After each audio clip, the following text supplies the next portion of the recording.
Though Sarima remained optimistic, her husband paid little or no attention to her condition as he was gearing up for eventualities, and that was owing to the fact that she lost her first pregnancy at the 6th month, just 2 years into their marriage. Sarima lost the pregnancy yet again. She had gone to the market and was on her way back when she got accosted by a random preacher. In what appears like a mirror of her past, the preacher asked Sarima to reflect on what she did in her past, else she was bound to suffer countless miscarriages. The preacher took a leaf from the Bible and assured Sarima that if she confesses her sin, God is faithful and just to forgive her sins and to cleanse her from all her unrighteousness. The preacher's message came as a surprise to Sarima as she could not figure out how she had offended her creator. The preacher made it known to her that God sees even in the dark. He suggested she goes home and have a deep thought of her actions in the past before marriage.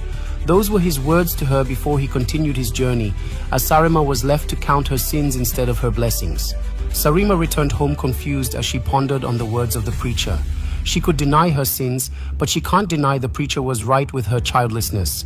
Too weak to take a step further, she settled in the living room until she walked down the memory lane of she and her ex-lover, Ovunda. Sarima and Ovunda had dated for over 5 years and were deeply in love with each other. Their love was the quiet kind that spoke in glances. In a crowded room, they could find each other without looking. Every smile, every touch, every shared silence was a vow, a promise that no storm could undo. No storm could undo the rhythm their hearts had learned to beat together. The kind of love that makes the air between them almost glow. And though the world may never fully understand the depth of what they share, they know without a shadow of doubt they were going to make a perfect couple. Their relationship remained peaceful and admirable until Sarima met engineer Victor, who had just returned to his clan for Deti December.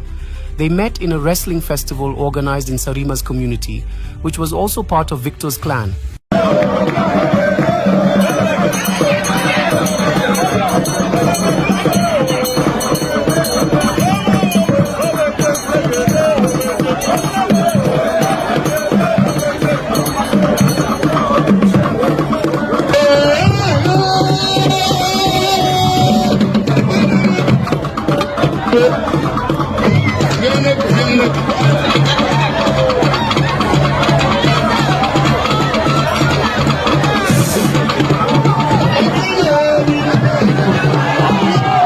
Sarima had no plans of dating Victor, but somehow they clicked and started seeing each other while they were home for the holiday. Sarima was never known for double dating or cheating, but with the coming of Victor, she was left in a crossroad as she became fond of Victor within a short period. She had given Ovunda her whole heart, which believing love was their unbreakable bond.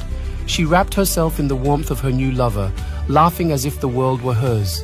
Yet deep inside her, Sarima knew somewhere, a man still waited for her, blissfully unaware he was no longer the only one. Holidays were over and Victor had returned back to Lagos, while Sarima returned to staying to Ovunda, who was unaware of her newly found love. Her body was beside him, but her mind wandered elsewhere, tracing the memory of another man's smile, the way his voice lingered like an unfinished song. She nodded at the words she barely heard, her heart quietly betraying the moment, longing for a touch that wasn't her. Sarima kept in touch with Victor, and sometimes she was compelled to sneak out of the house at night to speak with Victor while Ovunda was fast asleep. On several occasions, Sarima lied to Ovunda that she was going to visit her parents with claims of one emergency or the other. Ovunda was never going to doubt her, as their love story was already written in the sands of time. Meanwhile, she only traveled to see Victor, her newly found love. While this lasted, Sarima was already 3 weeks pregnant for Ovunda, and neither Ovunda nor Victor knew about her pregnancy, as she kept it to herself. Gradually, she developed more feelings for Victor and became glued to him. Victor also felt the same and didn't hide it from her. Problems started when Victor took her by surprise and proposed to her in his house. She didn't expect it, but went ahead to accept Victor's proposal. Despite accepting Victor's proposal, she didn't know how she was going to leave Ovunda. They had both come a long way for Ovunda to leave without a fight. She returned to Ovunda's house. Same day she accepted Victor's proposal. She would have to figure out what to do and how to go about it. Nothing was going as planned until Ovunda fell sick. Sarima went to the pharmacy, got drugs that helped her to flush the embryo out without the knowledge of Ovunda. Ovunda's sickness provided Sarima with a rare opportunity to get rid of him and get married to Victor, who she had now chosen of Ovunda. She was expected to take care of Ovunda, as the rest members of his family were not anywhere close to where he resided in the city. She wasn't going to take chances and would have to think of the fastest way to get rid of him without any traces or complications.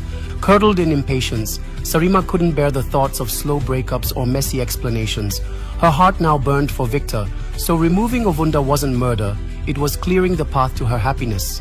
Within this period of caring for him, Sarima mixed Ovunda's meals with doses battery powder in other to worsen the health issue and probably die. Sarima's action continued for over a week until Ovunda realized he wasn't getting better and requested to be taken to the hospital.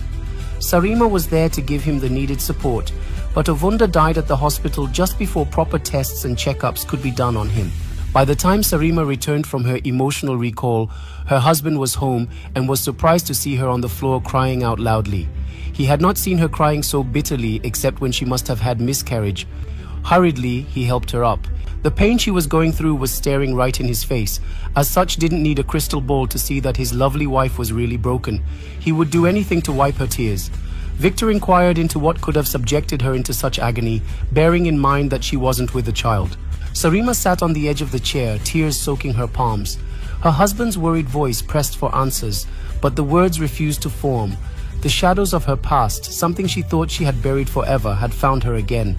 The moment the secret left her lips, Victor felt something shatter inside. His chest burned, his hands shook, and no matter how he fought it, the storm of anger in his eyes betrayed him. It was as if the air had been knocked from his lungs. He never imagined Sarima could be so wicked and vile. Would he forgive her for taking Ovunda's life, or that his only chance of having a child was also ruined by Sarima? Victor's jaw clenched, his vision blurred, not from tears but from a heat that surged through his veins. This cruel truth laid bare, crumbled the wall he had built around his rage. Victor was never going to forgive her. He walked out on her while she was still on the floor pleading, and that was the last Sarima would ever hear from Victor. She would have to return to her village for traditional cleansing and subsequently face the law for the murder of Ovunda.